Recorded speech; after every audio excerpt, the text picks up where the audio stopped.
The massive space station hung like a silver wheel against the stars, its lights twinkling across dozens of docking arms. Ships from across the galaxy floated around it like moths drawn to flame. Some were sleek and white, their hulls gleaming with energy fields.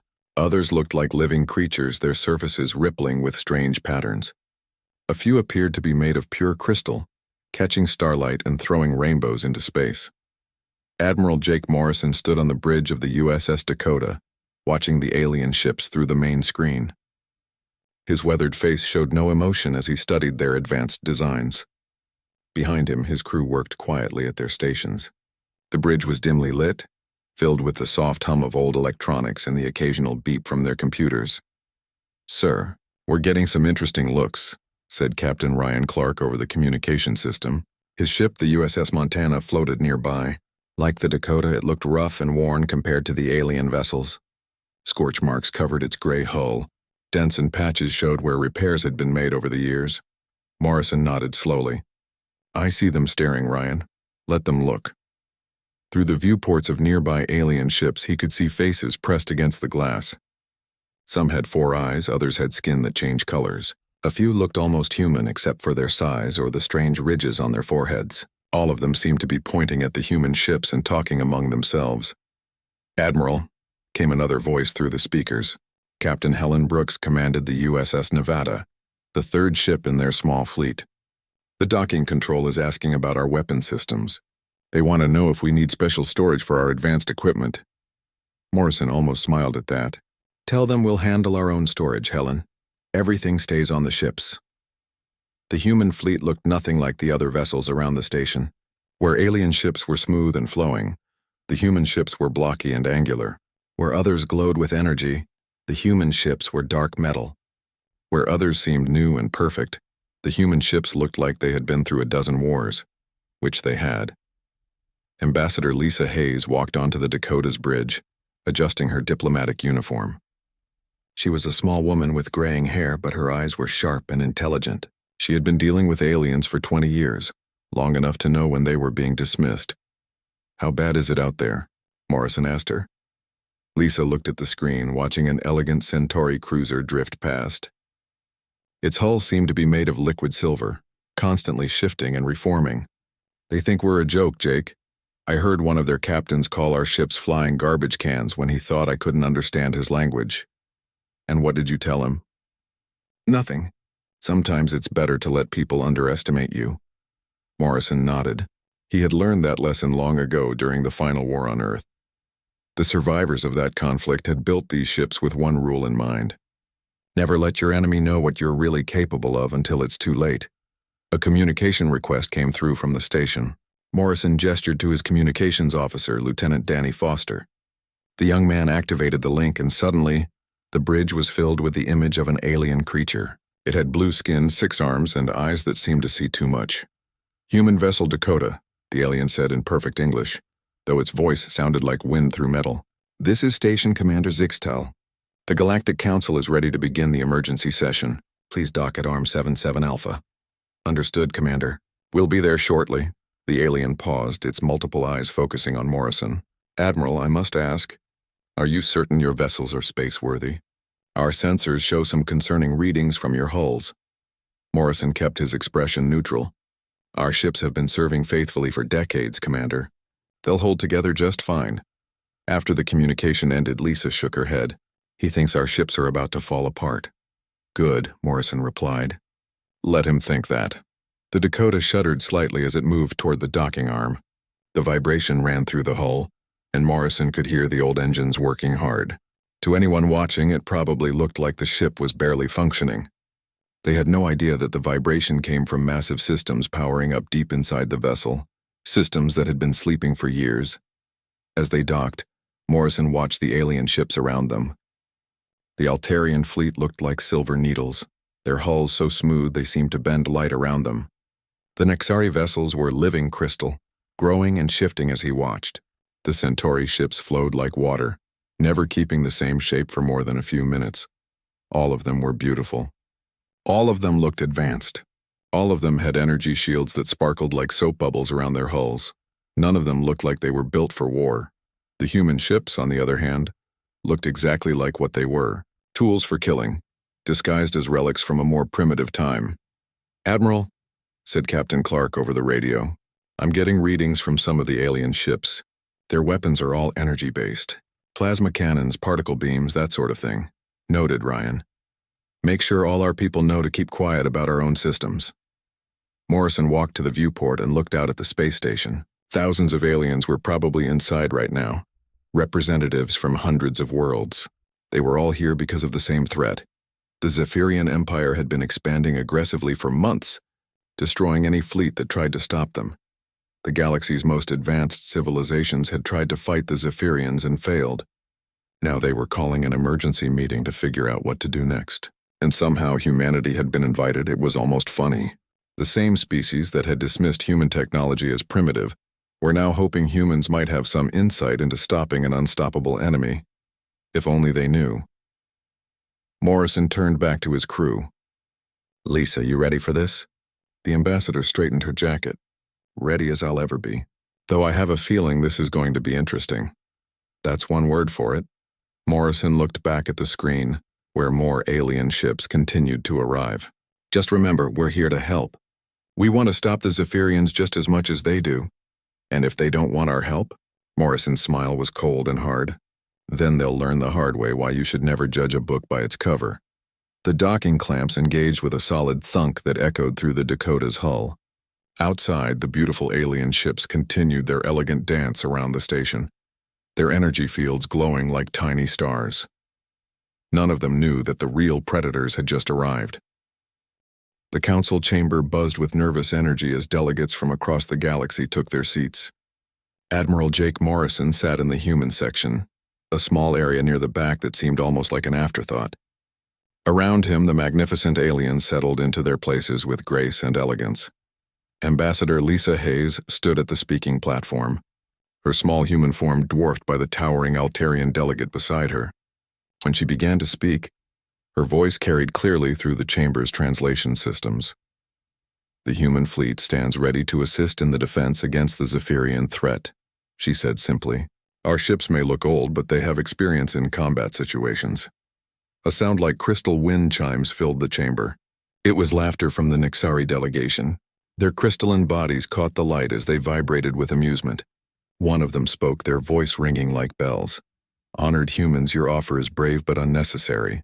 Your vessels appear to be museum pieces. Perhaps you should focus on evacuating your colonies instead."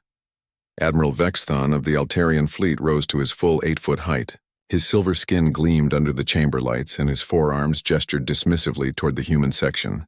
"With respect to our human friends, this is a matter for real warships. Your primitive weapons would be useless against Zephyrian technology." More laughter rippled through the chamber. Even the usually polite Centauri delegates seemed embarrassed for the humans. Morrison watched it all with quiet eyes, his face showing nothing. Lisa Hayes returned to her seat, her cheeks red with humiliation. "Jake, they won't even let us help," she whispered. "I heard," Morrison replied softly. "Don't worry about it, Lisa. Sometimes the best position is the one nobody pays attention to." The council quickly made their decision.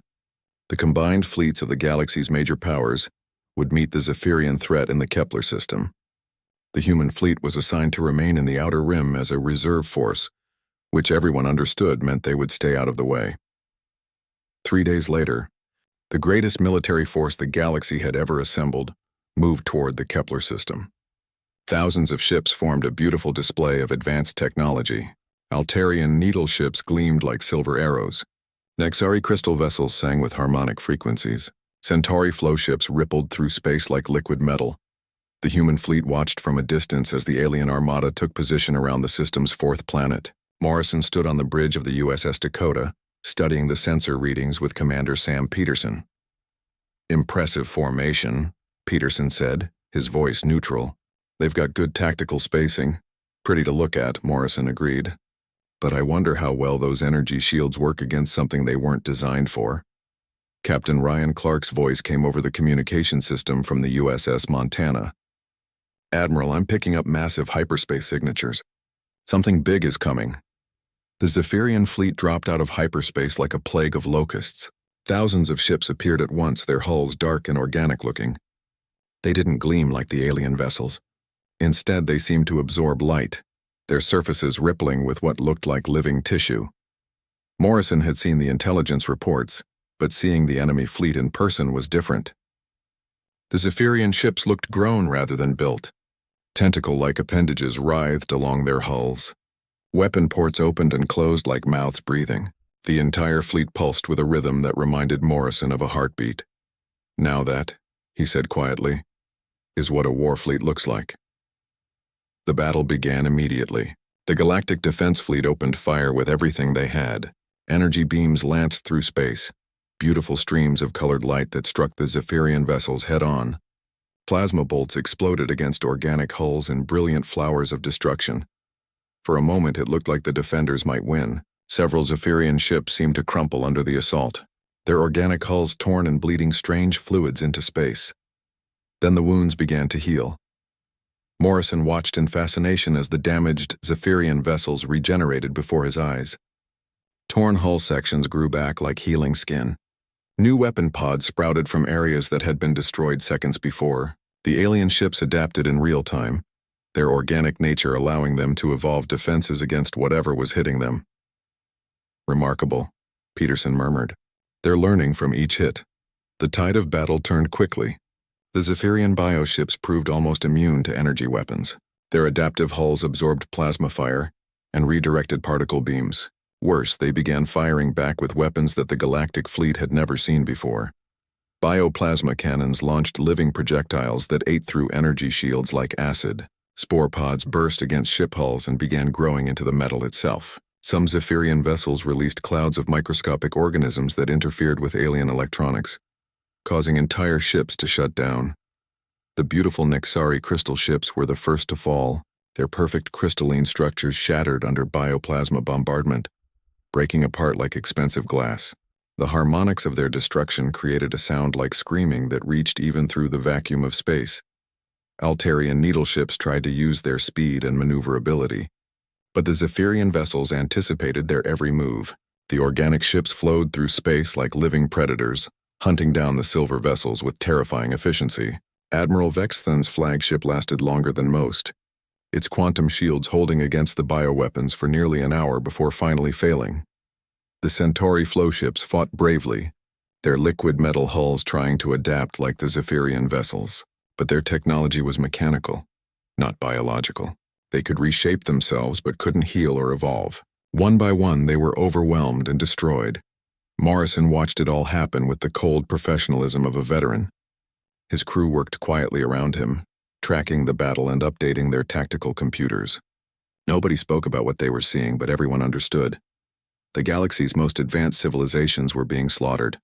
"Admiral," Captain Helen Brooks called from the USS Nevada. "I'm getting emergency signals from the Defense Fleet. They're calling for any available ships to assist." "Understood, Helen. Continue monitoring." "Sir," Peterson said quietly, "Admiral Vexthon is transmitting on all frequencies. He's requesting immediate assistance from any vessel capable of combat operations." Morrison nodded. The proud Altarian who had dismissed human ships as primitive was now begging for help from anyone who would listen. Pride, Morrison reflected, was a luxury that didn't survive first contact with reality. The Galactic Defense Fleet began to break apart. Ships fled in all directions, abandoning their formations as the Zephyrian swarm overwhelmed their positions. Some tried to rally around the larger capital ships, but the bioweapons proved devastatingly effective against grouped targets. Within 6 hours, the greatest military force in galactic history had been reduced to scattered survivors running for their lives. Morrison turned to his communications officer. "Danny, get me fleet-wide communication." "Yes, sir. All human vessels are standing by." Morrison looked out at the stars, where the Zephyrian fleet was already moving toward the galaxy's core worlds. Billions of innocent people lay in their path, protected now by nothing except 3 old human warships that everyone had dismissed as relics. "Gentlemen," Morrison said into his microphone, his voice carrying to every human ship in the fleet, "I think it's time we stop pretending to be harmless." Deep inside the USS Dakota, lights that had been dark for 20 years began to glow. Admiral Jake Morrison walked through corridors that his crew rarely entered, past sealed doors marked with warning signs in multiple languages. His footsteps echoed on metal floors that had been scrubbed clean, but still showed scorch marks from an older, darker time. Commander Sam Peterson followed behind him, his face tight with concern. "Sir, are you sure about this? Once we power up those systems, there's no hiding what we really are." Morrison stopped at a heavy door marked with radiation symbols and biometric scanners. He pressed his palm against the reader and looked directly into the retinal scanner. The machine beeped softly, and massive locks began to turn with grinding sounds that spoke of serious security. "Sam, those Zephyrian ships just destroyed the combined fleets of 12 major civilizations in less than 6 hours. Their bioweapons adapt to everything the galaxy throws at them. Energy shields, plasma cannons, particle beams, none of it works." The door opened with a hiss of pressurized air, so maybe it's time to try something old-fashioned. The chamber beyond was enormous, stretching through multiple levels of the ship. Weapon systems filled the space from floor to ceiling, each one carefully maintained despite years of disuse. Massive railgun assemblies sat silent and dark. Missile tubes large enough to walk through waited empty. Banks of targeting computers hummed quietly, their screens showing nothing but standby patterns.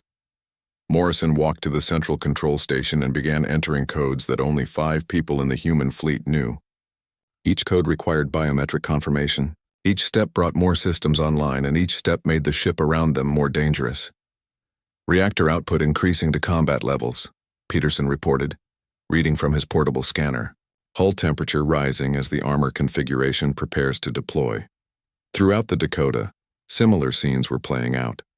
In engineering, Chief Danny Foster watched as fusion reactors that had been running at 20% power began climbing toward their maximum output. The extra energy flowed into systems that had been carefully disguised for decades. On the USS Montana, Captain Ryan Clark stood in his own weapons bay, watching technicians remove false panels from what had appeared to be simple cargo containers. Underneath lay rows of nuclear warheads, each one capable of turning a city into glass. The missiles themselves were works of art, designed by engineers who had learned their trade during humanity's darkest period. "How many?" Clark asked his weapons officer. 2,000 per ship, sir. Mix of fusion and antimatter warheads, plus another 500 kinetic penetrators. Clark nodded grimly. During the final war on Earth, humans had learned to build weapons that could crack continents. The alien species of the galaxy had never needed such tools. They fought clean wars with energy weapons and shields. Conflicts that were more like sporting events than the total destruction that humans understood. On the USS Nevada, Captain Helen Brooks watched her crew prepare systems that most galactic citizens didn't even know were possible. Her ship's main guns were kinetic weapons, massive railguns that fired solid projectiles at significant fractions of light speed. No shields in the galaxy were designed to stop a tungsten rod moving at 30% of light speed.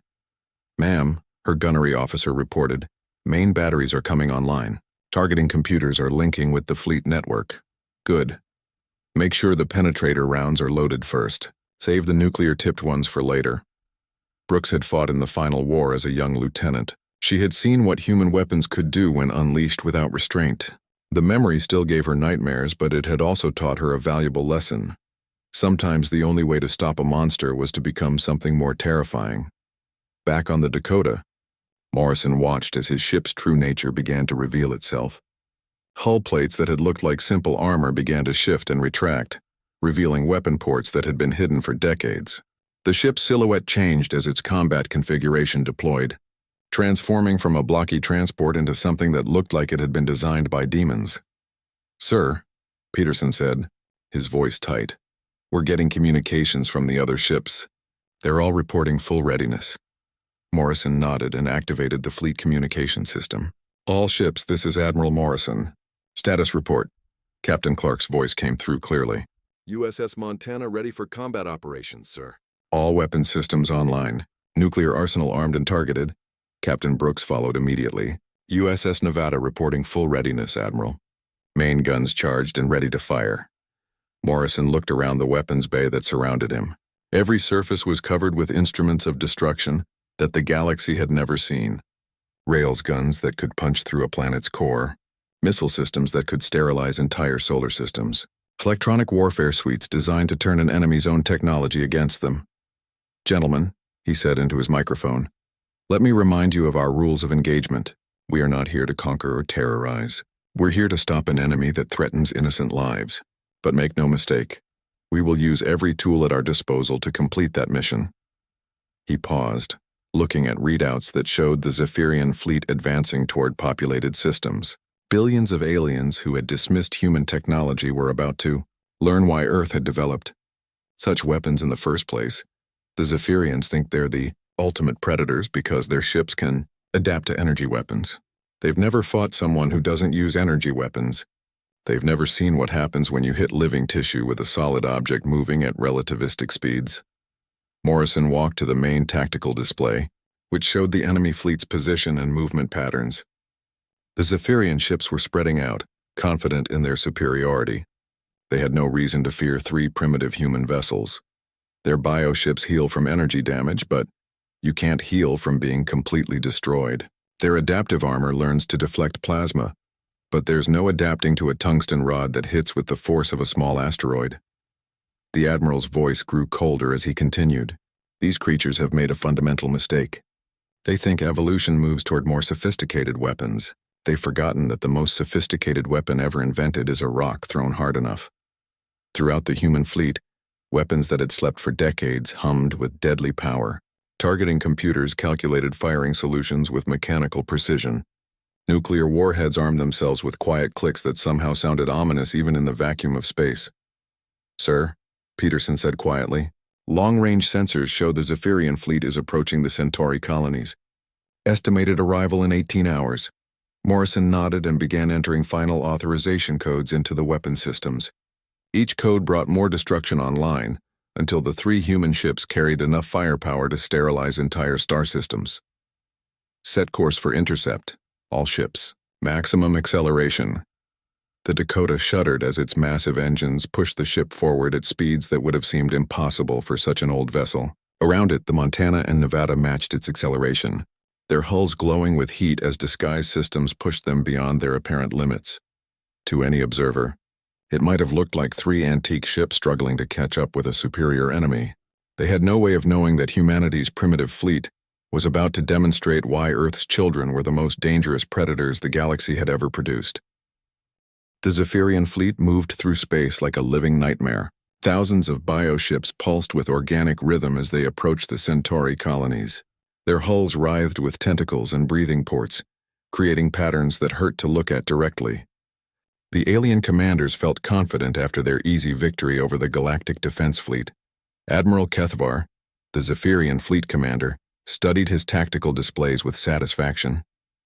His ship's living brain processed information at incredible speeds, showing him the positions of every vessel under his command. The organic computers had already adapted to counter any weapon the galaxy might use against them. "Lord Admiral," his communications officer reported, the words coming through bioneural links rather than spoken aloud. "Our scouts report 3 primitive vessels approaching from the outer system. They appear to be the human ships that avoided the main battle." Kethvar's multiple eyes focused on the display. 3 small dots moved toward his massive fleet with what seemed like desperate courage. The biocomputers analyzed their approach and dismissed them as insignificant. "Ignore them," he decided. 3 ancient ships cannot threaten a fleet that destroyed thousands of modern vessels. Had no way of knowing that Admiral Jake Morrison was counting on exactly that assumption. The USS Dakota dropped out of hyperspace directly, above the Zephyrian formation, appearing so suddenly that enemy sensors barely registered the transition. Morrison stood on his bridge, watching the tactical display with cold eyes as his ship materialized in the middle of the enemy fleet. "All stop," he ordered calmly. "Prepare to engage." Around him, his crew worked with the smooth efficiency of veterans. There was no panic, no excitement. Just professional sailors doing a job they had trained for their entire lives. Captain Ryan Clark's voice came through the communications system. "USS Montana in position, Admiral. We have clear firing solutions on the enemy command ships." Captain Helen Brooks followed immediately after. "USS Nevada ready to engage, sir. Main guns charged and locked on target." Morrison looked at the massive Zephyrian vessels surrounding his small fleet. Each enemy ship was 10 times larger than the human vessels, their biohulls rippling with adaptive armor and regenerative systems. To most observers, it would have looked like 3 mice challenging a pack of wolves. "Fire," Morrison said quietly. The USS Dakota's main railgun spoke first, launching a tungsten penetrator at 37% of light speed. The solid metal rod, no larger than a telephone pole, struck the nearest Zephyrian ship with the kinetic energy of a small nuclear weapon. The bioship's adaptive armor tried to respond, thickening and hardening to absorb the impact, but there was nothing to absorb. The tungsten rod punched through the organic hull like it was made of tissue paper, continuing through the ship's entire length before exploding out the other side in a spray of alien fluids and twisted metal. The Zephyrian vessel died instantly, its living systems unable to cope with damage that had destroyed 90% of its vital organs in a single millisecond. Direct hit, Morrison's gunnery officer reported with satisfaction. Target eliminated, but Morrison was already focusing on the next target. Continue firing. All ships, engage at will. The USS Montana opened fire with its nuclear arsenal, launching dozens of fusion warheads in a carefully calculated pattern. The missiles were old by galactic standards, primitive solid-fuel rockets that any modern defense system should have been able to stop. The Zephyrian bioships tried to intercept them with living projectiles and adaptive barriers. But Captain Clark had learned his tactics in Earth's final war, where missile defense was a matter of life and death for entire continents. The warheads didn't try to penetrate the enemy defenses. Instead, they detonated in precise formations around the Zephyrian ships, creating overlapping fields of radiation that disrupted the organic vessel's healing abilities. Within seconds, dozens of bioships found themselves unable to regenerate damage, their living hulls beginning to die from radiation poisoning. The USS Nevada demonstrated why human naval doctrine had always emphasized the biggest possible guns. Captain Brooks's main batteries fired tungsten rods the size of telephone poles at 40% of light speed, each shot carrying enough kinetic energy to crack a moon. The Zephyrian ships had never encountered weapons like these. Their adaptive armor could learn to deflect energy beams and absorb plasma bursts. But how do you adapt to a solid object that hits with the force of an asteroid impact? The answer was simple: you don't. Ship after ship died as kinetic rounds punched through their hulls without slowing down. Some rounds passed through multiple targets, killing 3 or 4 bioships with a single shot. Others struck fuel storage areas or vital organs, causing internal explosions that tore the vessels apart from within. Admiral Kethvar watched his fleet dying around him with growing horror. His biocomputers couldn't understand what was happening. The human weapons were primitive by galactic standards, using simple kinetic energy and nuclear fission instead of advanced plasma or particle beams. But that primitiveness was exactly what made them so deadly. Adapt, he screamed through the bio-neural network. Learn to counter their weapons. His ships tried desperately to evolve defenses against the human attack. Some grew thicker armor plating. Others developed energy fields meant to deflect incoming projectiles. A few attempted to regenerate faster than the damage was being inflicted. None of it worked. You cannot adapt to the laws of physics. When a tungsten rod hits your hull at 30% of light speed, all the evolution in the galaxy won't save you. Captain Brooks coordinated her nuclear bombardment with mechanical precision, each warhead detonating at exactly the right moment to maximize radiation coverage. The fusion explosions created dead zones where the Zephyrian bioships couldn't heal, turning their greatest advantage into a fatal weakness. Target their command vessel, Morrison ordered, watching as the largest Zephyrian ship tried to retreat from the slaughter. Put everything we have into that one. All 3 human ships focused their fire on Admiral Kethvar's flagship. Tungsten rods slammed into its massive hull while nuclear warheads bathed it in lethal radiation. The bioship tried desperately to adapt, growing new armor and healing systems faster than they were being destroyed. It almost worked. For nearly 10 minutes, the Zephyrian command ship managed to absorb incredible punishment, while its living systems fought to keep it alive. Its adaptive abilities were truly remarkable, evolving defenses that no other creature in the galaxy could have managed. Then Captain Clark launched his antimatter warheads. The explosion was visible from 3 star systems away. When the light faded, there was nothing left of the Zephyrian flagship except rapidly expanding gases and twisted debris. Admiral Kethvar and his entire command staff had been reduced to their component atoms in a flash of pure energy. The surviving Zephyrian ships broke formation and fled. Their biocomputers had finally calculated something they could understand. They were fighting an enemy that used weapons so primitive that no defense could be developed against them. Morrison watched the enemy retreat with grim satisfaction. Around his small fleet, the wreckage of over 400 Zephyrian vessels drifted slowly through space. The bioships that had seemed unstoppable just hours before now looked like what they really were. Living creatures that had been killed by predators who understood death far better than they did. All ships. "Cease fire," Morrison ordered. "Let them run. They'll carry word back to their empire about what happens when you threaten human space."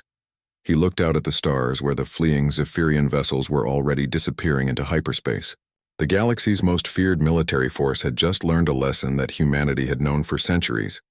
The most advanced weapon is worthless if you don't understand how to use it properly. Sometimes, Morrison reflected, the old ways were still the best ways. The Galactic Council chamber was silent as Admiral Jake Morrison entered. The same delegates who had laughed at humanity's offer of help now watched him with very different expressions. Fear, respect, and something close to terror showed on faces that represented dozens of species from across the galaxy.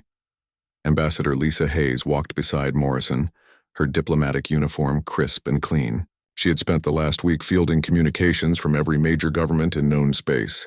All of them wanted the same thing: to understand what they had just witnessed. Admiral Vexthon rose slowly from his seat as Morrison approached the speaking platform. The tall Altarian's silver skin seemed dimmed, his 4 arms moving with careful respect. His entire fleet had been destroyed in the first battle, and he had watched the human counterattack from a rescue ship. "Admiral Morrison," Vexthon said, his voice carrying none of its earlier arrogance, "the Altarian Republic wishes to express its gratitude for your intervention. Without your fleet, the Zephyrian advance would have continued unchecked." Morrison nodded politely. "We did what needed to be done, Admiral. That's all."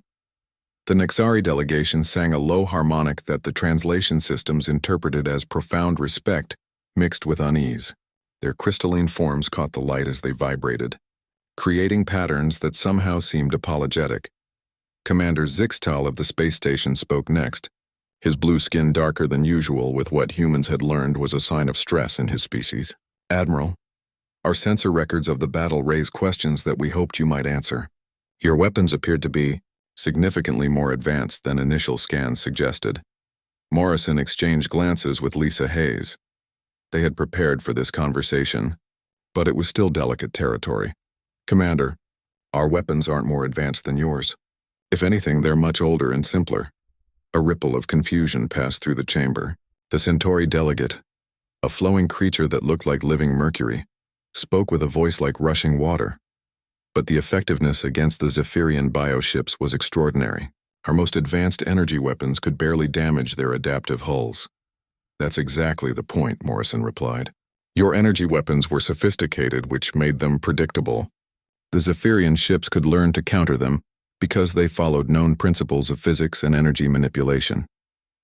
He gestured to a holographic display that appeared above the speaking platform, showing the human attack on the Zephyrian fleet. "Our weapons work on much simpler principles.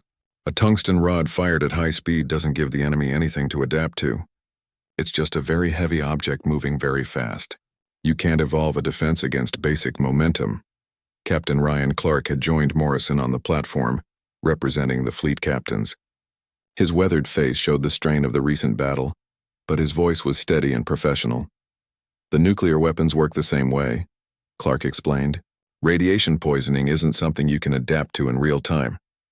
It kills living tissue at a cellular level faster than any biological system can compensate." The chamber erupted in whispered conversations as delegates tried to process this information. The concept seemed to disturb many of them. The Nexari delegate sang a question that translated as concern mixed with curiosity. "But surely such weapons would be devastatingly effective against any target. Why would your species develop technology of such destructive capability?" Morrison's expression grew darker. This was the part of the conversation he had been dreading. "Because we had to," he said simply. "Earth went through a period we call the Final War. Our species nearly destroyed itself using exactly these kinds of weapons. We learned to build them because we were fighting for our survival against enemies who would accept nothing less than total victory." Lisa Hayes stepped forward to provide context. The human military doctrine you witnessed was developed during the darkest period of our history. These ships and weapons were built by survivors who understood that sometimes civilization itself depends on your ability to be more dangerous than your enemies. Admiral Vexithon leaned forward, his forearms gripping the edges of his seat. Are you saying that your primitive fleet was actually designed specifically for warfare?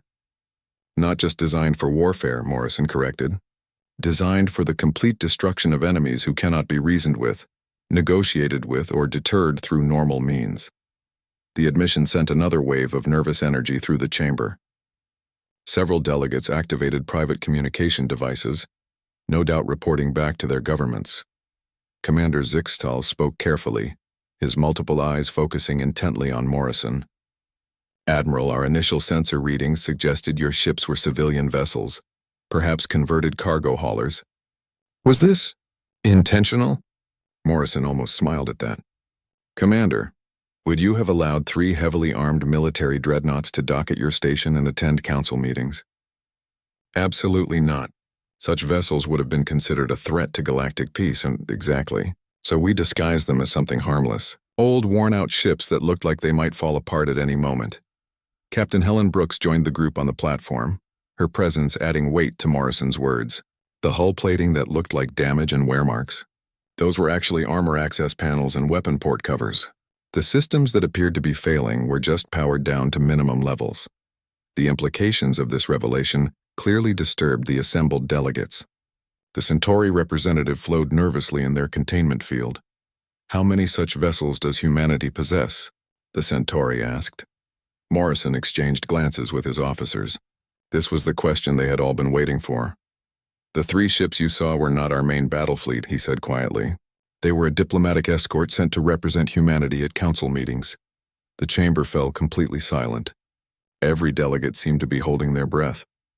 Our actual military remains in the Sol system, where it has been stationed for the past 50 years. Those ships haven't moved because they represent a level of destructive capability that we hoped would never be necessary.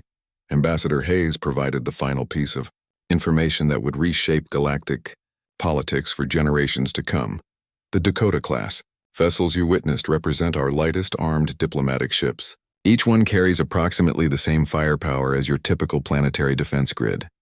Our actual warships carry weapon systems that we classify as planet killers.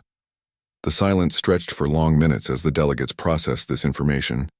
Finally, Admiral Vexthon spoke, his voice barely above a whisper. How many actual warships does Earth possess? Morrison looked around the chamber, meeting the eyes of representatives from civilizations that had dismissed humanity as primitive just weeks before. Enough, he said simply. The meeting concluded with formal expressions of gratitude and carefully worded diplomatic statements. But everyone in the chamber understood that the balance of power in the galaxy had shifted permanently. As the delegates filed out, many of them gave the human delegation wide berths, their body language showing a mixture of respect and fear that hadn't been there before. Morrison watched them go, feeling the weight of what humanity had revealed. The galaxy now knew that Earth's children were not the peaceful, primitive species they had appeared to be.